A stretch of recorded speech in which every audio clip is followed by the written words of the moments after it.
सरजमीन पीर महल पर हजरत पीर सैयद मियाँ खालिद जफर कदवाई गरीब नवाज के 16वें सालाना उर्स मुबारक की तकरीबात 3 दिन जारी रहने के बाद इख्तिताम पजीर हो गयी। मुल्क भर से मुरीदान और ज़ायरीन ने बड़ी तादाद में शिरकत की। उर्स के पहले रोज महफिल मिलाद में साहबजादा हसन हसीबुर रहमान ने खुसूसी खिताब किया। मुल्क के नामवर नात खानों ने गुलहाए अकीदत के फूल निछावर किए।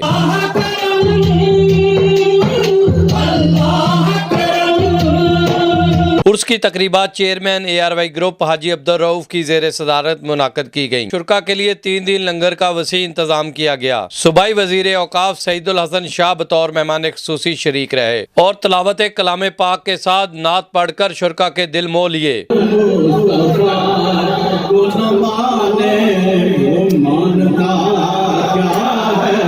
पुलिस की तरफ से सिक्योरिटी के सख्त इंतजाम किए गए थे। महफिल समा में मुल्क के नामवर कवालों ने अपने अपने अंदाज में कलाम पेश किया।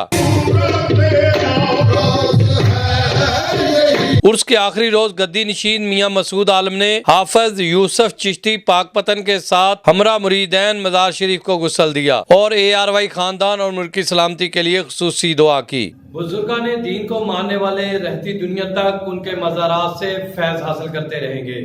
कैमरामैन नवीद महमूद के साथ Mohammad Khalid MK ARY News Pir महल।